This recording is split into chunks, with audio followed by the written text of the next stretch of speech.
और चलिए शुरुआत अहम खबर के साथ। विधानसभा में बजट सत्र का 5वां दिन आज है। दोपहर 2 बजे से सदन की कार्यवाही शुरू होगी। सुक्खू सरकार के पहले बजट पर ऐसा माना जा रहा है कि सामान्य चर्चा से शुरुआत कर सकते हैं नेता प्रतिपक्ष। सदन में 5वें दिन भी हंगामे के आसार नजर आ रहे हैं। डी नोटिफिकेशन को लेकर विपक्ष लगातार हमलावर है और माना जा रहा है कि डी नोटिफिकेशन का मुद्दा आज भी सदन में गूंज सकता है। प्रश्नकाल में विपक्ष प्रदर्शन भी कर सकता है और 2 दिनों के अवकाश के बाद आज 5वें दिन की कार्यवाही 2 बजे से शुरू होगी। इससे पहले सदन में सीएम सुक्खू ने बजट पेश किया और ऐसा माना जा रहा है बजट पर सामान्य चर्चा के साथ इसकी बात की जा सकती है। आज की कार्यवाही की शुरुआत हो सकती है। नेता प्रतिपक्ष बजट को लेकर चर्चा कर सकते हैं। इसके अलावा डी नोटिफिकेशन के मुद्दे को लेकर लगातार विपक्ष हमलावर है।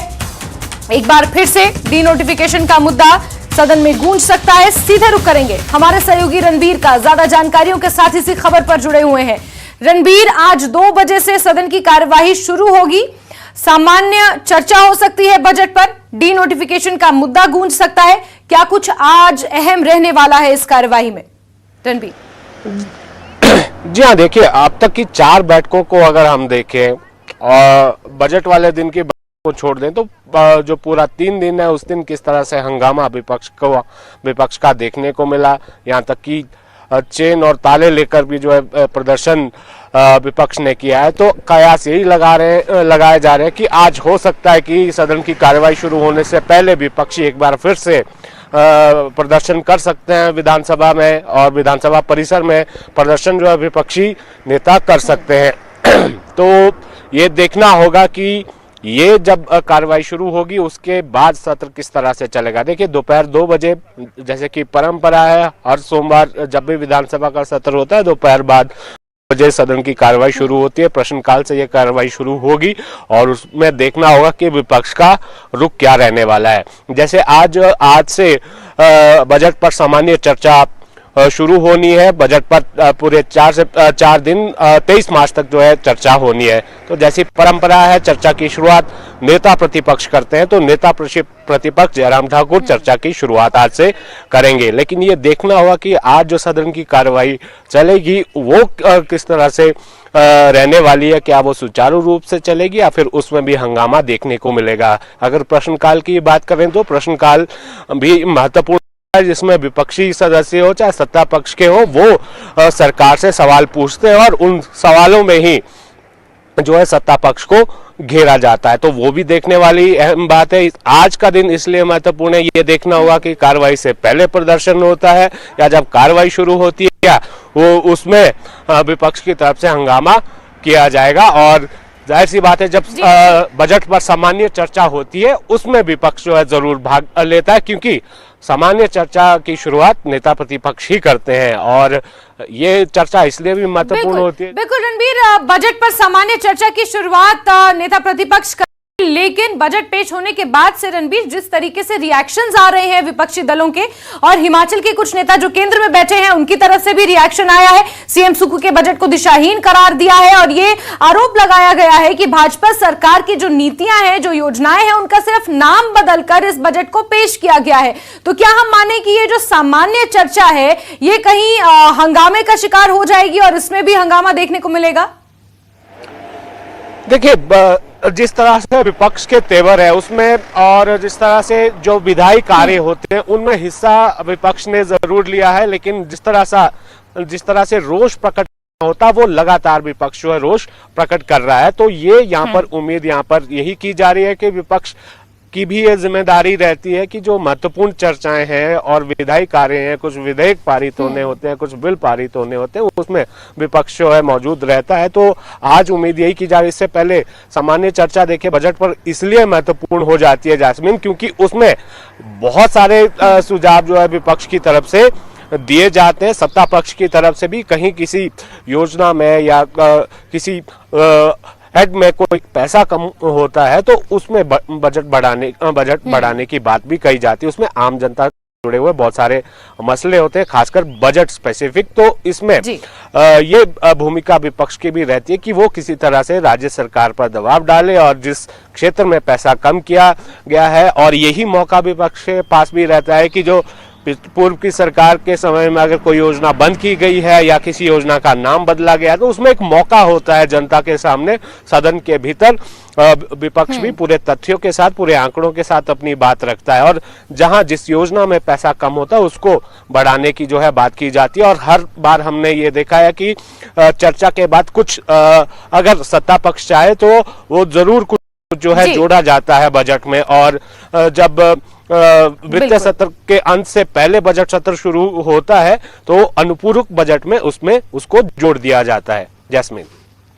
बिल्कुल बिल्कुल रणबीर, तो बजट पर आज सामान्य चर्चा होनी है और इसके अलावा कई ऐसे अहम मुद्दे हैं जिन पर आज गतिरोध देखने को भी मिल सकता है। रणबीर, 2 बजे के बाद यह कार्यवाही शुरू होगी, नजर आप बना के रखिए। फिलहाल हमसे जुड़ने के लिए आपका बहुत शुक्रिया रणबीर। चलिए आगे बढ़ेंगे। मुख्यमंत्री सुखविंदर सिंह सुक्खू ने प्रदेश में निर्माणाधीन राष्ट्रीय राजमार्ग परियोजनाओं की प्रगति की समीक्षा बैठक की अध्यक्षता की। बैठक में सीएम ने भूमि मुआवजा, वन अधिकार अधिनियम की मंजूरी से संबंधी मामलों और परियोजनाओं के कार्यान्वयन में आ रही समस्याओं के समाधान पर बल दिया।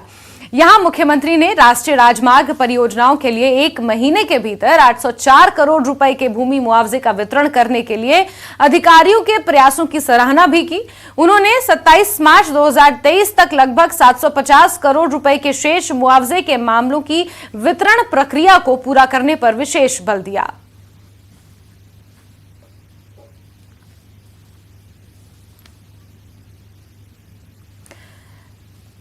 तो अहम खबर आ रहे हैं जहां मुख्यमंत्री सुखविंदर सिंह सुक्खू ने मुआवजे को लेकर तमाम अधिकारियों की प्रशंसा की और भूमि मुआवजा, वन अधिकार अधिनियम की मंजूरी से संबंधित मसलों और परियोजनाओं पर जानकारी हासिल की और साथ ही 804 करोड़ के रुपए की भूमि मुआवजे के वितरण करने के लिए तमाम अधिकारियों के प्रयासों की सराहना की और 27 मार्च 2023 तक लगभग 750 करोड़ रुपए के शेष मुआवजे को जल्द निपटाने का आदेश दिया।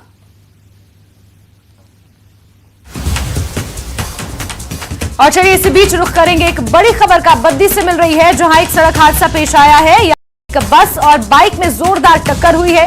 इस हादसे में 4 लोगों की मौत हो गई है। पुलिस ने मामला दर्ज कर लिया है, आगे की जांच जारी है। अनियंत्रित होकर एक बस और बाइक की जोरदार टक्कर हुई है। टक्कर इतनी भयानक थी कि बाइक बस में जा घुसी है। आपको बता दें 4 लोगों की इसमें मौत हो गई है। मामला पुलिस के संज्ञान में है, आगे की कार्रवाई इसको लेकर की जा रही है। बद्दी से इस वक्त की बड़ी खबर जहां बस और बाइक में एक जोरदार टक्कर देखने को मिली है। तस्वीरें भी सामने आई है। अलसुबह का यह मामला है। अनियंत्रित होकर बाइक बस में जा घुसी है। तस्वीरें आप देख सकते हैं। हादसे में 4 लोगों की जान चली गई है।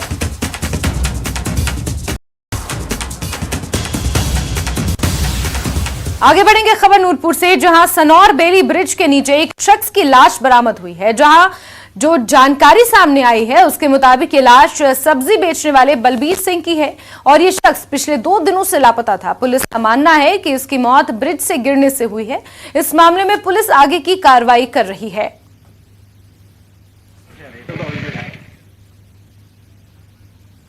वहीं बजट को लेकर केंद्रीय सूचना एवं प्रसारण मंत्री अनुराग ठाकुर ने सुक्खू सरकार पर हमला बोला है। अनुराग ठाकुर ने बजट को गुमराह करने वाला बताया है और कहा है कि इस बजट में ना तो विजन है और ना डायरेक्शन। अनुराग ठाकुर ने कहा कि बजट में सिर्फ भाजपा सरकार की योजनाओं का नाम बदलने का काम किया गया है।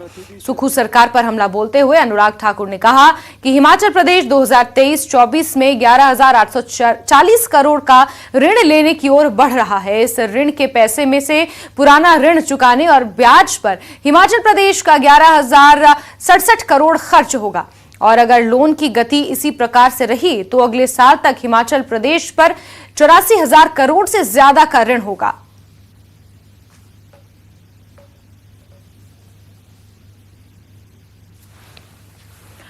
खबर कुल्लू से आपको देंगे। पत्रकार वार्ता के दौरान लाहौल स्पीति के विधायक रवि ठाकुर ने कहा कि मनाली से केलोंग तक नेशनल हाईवे ग्रीन कॉरिडोर बनाया जाएगा। इस दौरान उन्होंने प्रदेश सरकार की बजट की सराहना करते हुए कहा कि बजट में लाहौल स्पीति के विकास के लिए कई प्रावधान किए गए हैं। लाहौल के कारगा में 17 करोड़ रुपए की लागत से मार्केट यार्ड बनाया जाएगा जिससे किसानों और बागवानों को उत्पाद बेचने में आसानी होगी।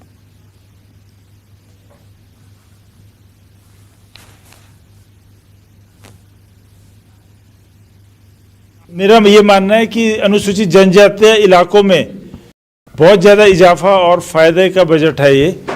खास तौर से हमारे जो हेलीपोर्ट्स बनेंगे, इससे हमारे हर श्रेणी को फायदा पहुंचेगा और खास तौर से पर्यटक में बहुत ज़्यादा इजाफा होगा। दूसरा, सौर ऊर्जा में जो रिन्यूएबल एनर्जी के प्लांट्स लग रहे हैं, इससे बहुत ज़्यादा इजाफा होगा और स्वयंभू नौकरियां बहुत मिलेंगी इसमें। तो और इसके अलावा जैसे हमारे बागवान है, किसान है, सब्सिडीज़ है, उस पर बढ़ावा दिया। मनरेगा में इसमें काफ़ी ज़्यादा इजाफा है। तो हर वर्ग के लिए, मेरे ख्याल हर श्रेणी के लिए इसमें बहुत ज़्यादा हमें। और ब्रेक के बाद खबर आपको राजधानी शिमला से देंगे, जहां वीकेंड पर जाम की समस्या बढ़ गई है, जिसकी वजह से लोगों को काफी परेशानियों का सामना करना पड़ रहा है। आपको बता दें कि यहां पर्यटकों की संख्या बढ़ने के कारण जाम की समस्या हो रही है। वहीं इस जाम से निजात पाने के लिए पुलिस प्रशासन की टीम पूरी कोशिश कर रही है।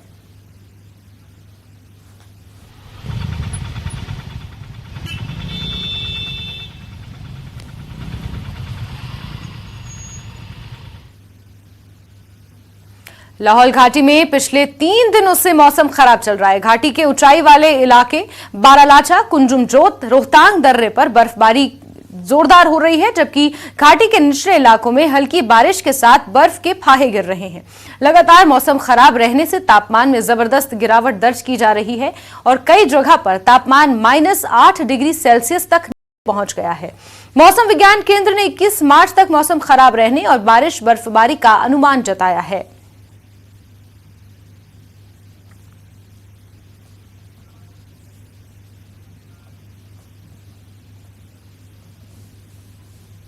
वहीं जिला किन्नौर में बारिश और बर्फबारी से तापमान में कमी आई है। किन्नौर, कैलाश के पहाड़ और ऊंचाई वाले गांव में रात से ही हल्की बर्फबारी और निचले क्षेत्रों में बारिश होने से पूरे किन्नौर में शीतलहर चल रही है। बारिश और बर्फबारी होने से किसान और बागवान खुश हैं। ये बारिश नकदी फसलों, सेब, काला जीरा, बादाम और अन्य फसलों के लिए अमृत के समान मानी जाती है।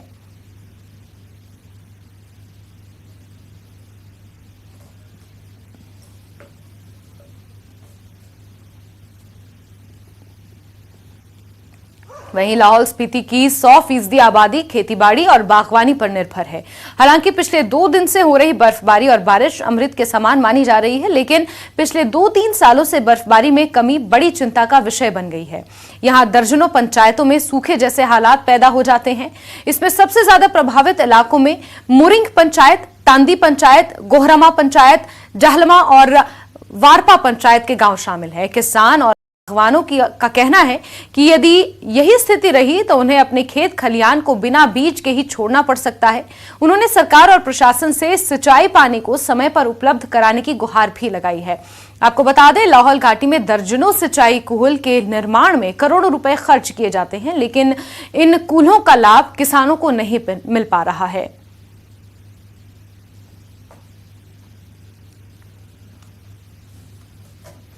वहीं शिमला समेत पूरे प्रदेश में बारिश का सिलसिला जारी है। दोपहर बाद रुक रुक कर बारिश हो रही है, जिससे प्रदेश भर में तापमान में गिरावट दर्ज की गई है। मौसम विभाग ने 21 मार्च तक मौसम खराब रहने की आशंका जाहिर की है और इसको लेकर अलर्ट भी जारी कर दिया है।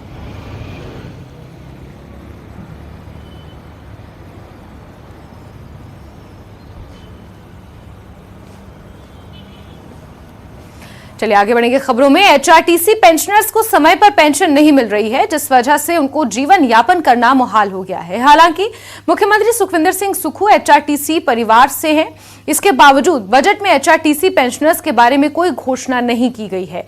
हिमाचल परिवहन सेवानिवृत्त कर्मचारी कल्याण मंच देहरा के अध्यक्ष चमन पुंडीर ने कहा कि पेंशन सिर्फ उन्हें ही नहीं बल्कि मुख्यमंत्री की जी को भी नहीं मिल पाई है।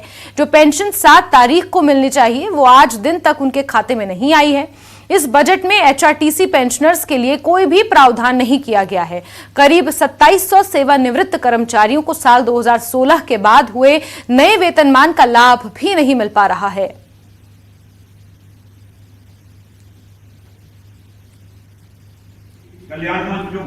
तो माननीय मुख्यमंत्री महोदय ने अभी बजट पेश किया, बहुत अच्छा बजट पेश किया। छोटे कर्मचारियों के लिए उन्होंने कुछ ना कुछ दिया है, परंतु हमारे एचआरटीसी के पेंशनर के लिए उन्होंने एचआरटीसी के लिए कुछ नहीं बोला है कि क्या देना है, नहीं देना है, कब देना है। तो माननीय मुख्यमंत्री महोदय हमारा ध्यान रखें। HRDC के लोग, इसलिए आपसे हम निवेदन करना चाहते हैं, क्योंकि इसलिए कर रहे हैं क्योंकि आप भी हमारे इसी परिवार से निकले हुए हैं, परंतु 16 के बाद जितने रिटायरी हैं आज दिन तक उनको रिवाइज पेंशन नहीं दी गई। दूसरा, माननीय मुख्यमंत्री महोदय कि पूरे प्रदेश के अंदर कर्मचारियों को 25% पैसा जो है वो एरियर भी दिया गया, 50-50 हजार रुपया सब लोगों को दिया गया जो रिटायरी थे, परंतु HRDC के अंदर आज दिन तक किसी भी रिटायरी भाई को एरियर का कोई पैसा नहीं दिया गया।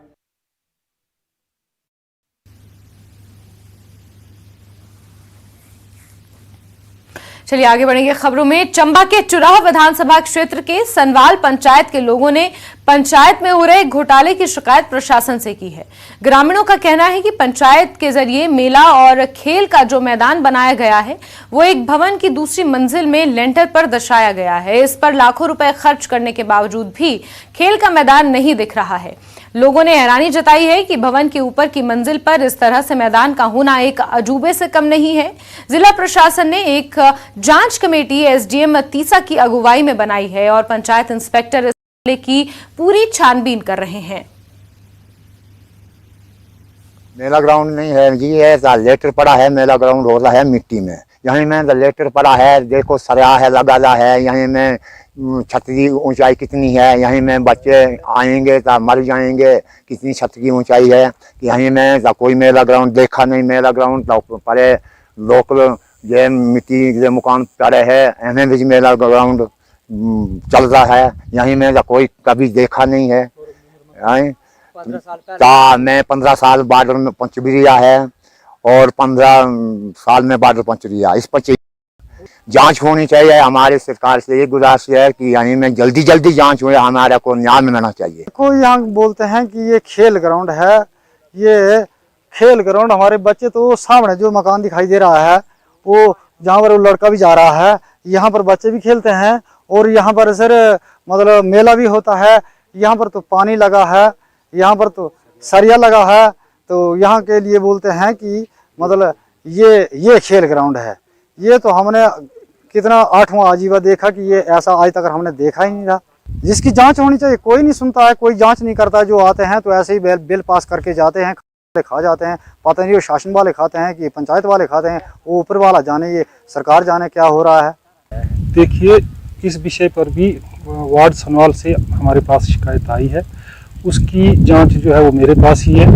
तो मैं कल जांच इनिशिएट किए हुए, कल बयान लिए थे, तो मैं ज़्यादा इस इंक्वायरी में बिजी होने के कारण अभी उसका रिकॉर्ड नहीं देख पाया हूँ। उस मामले में जो हमारी टेक्निकल अथॉरिटी होती है, मेरे पास जेईज है, SDOs हैं, वो मतलब कोई भी कार्य शुरू होता है उससे पहले टेक्निकल सैंक्शन और एस्टिमेशन देते हैं, वहाँ की फिजिबिलिटी चेक करते हैं। अब ये सारी चीज़ें मैं जब तक रिकॉर्ड नहीं देखता उनका, तब तक मैं अभी इस मामले में कुछ नहीं। और खबर हमीरपुर से, जहां TGT बैच वाइज भर्ती के साक्षात्कार 28 मार्च को लिए जाएंगे। इसमें TGT आर्ट्स के 7, TGT नॉन मेडिकल के 39 और TGT मेडिकल के 6 पद शामिल हैं। प्रारंभिक शिक्षा के उपनिदेशक कुलभूषण राकेश धीमान ने बताया कि ये इंटरव्यू सुबह 10:30 बजे से शुरू होंगे। इसके लिए पात्र अभ्यर्थियों को कॉल लेटर भेजे जा रहे हैं। साथ ही इनके नाम प्रारंभिक शिक्षा उपनिदेशक कार्यालय की वेबसाइट DDEHMR.org.in पर भी डाले गए हैं।